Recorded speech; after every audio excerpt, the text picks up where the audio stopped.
आज सकाळी सकाळी ऍक्सिडेंट होऊन जाईन असं मला वाटलंच नव्हतं हो. हे गाईज गुड मॉर्निंग. फायनली मी आज चाललो भाऊ देवाच्या भेटीसाठी म्हणजे आळंदीला. आता बसलो मी रिक्षामध्ये ना, इथून जायचंय भाई मला आता वाघोली. भाई पावसामध्ये ना हळूच गाडी चालवायची बरं का, कारण की हा पडून गेला. वाघोलीला आला भाऊ आणि यांचं दर्शन झालं. ही बस डायरेक्ट सोडेल भाई आपल्याला आळंदीला बरं का.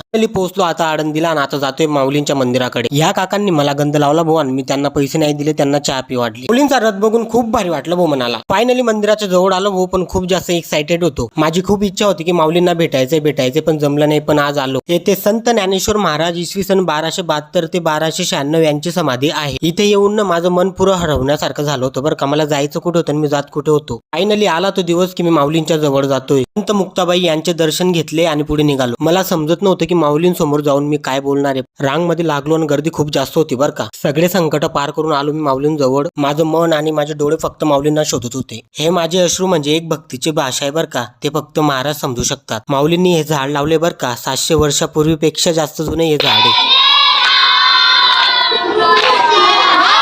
इथे शिकवलं जातं की आपली संस्कृती आपण कशी जपू शकतो. माऊली या झाडाखाली बसून चिंतन करायचे. माऊलींना एकच सांगितले की झालेली चुकी माफ कर आणि मला चांगला मार्ग दाखव. माऊलींच्या आई म्हणजे संत रुक्मिणीबाई मेणाई यांनी या झाडाला 1.5 लाख पेक्षा जास्त फेऱ्या मारल्या होत्या. तेव्हा संत ज्ञानेश्वर माऊली जन्माला आले होते. साधारण 730 वर्षापूर्वीचा इतिहास आहे या मंदिराचा. आळंदी हे मंदिर भक्ती व शक्तीचे प्रतीक मानले जाते बरं का. इंद्रायणी नदीच्या पाण्याला पवित्र, शुद्ध व पुण्यकारक मानलं जातं बरं का. इंद्रायणी नदीमध्ये मी डुबकी केव्हा मारीन मी हा विचार करत होता बरं का. आपण तर काही कोणाचं बरं वाईट केलं नाही, तरी आपले जे काही पाप झाले असतील ते धुवून टाकायचे. आज पाणी एवढं थंड होतं ना, डायरेक्ट अंगाचे केस ताट केव्हा झाले समजलं नाही. हा ब्लॉग मला खूप काही शिकून गेलाय बरं का मित्रांनो. जर आवडला असेल ना भाई तर नक्की लाईक करा आणि भाऊला फॉलो करून घ्यायचं बरं का.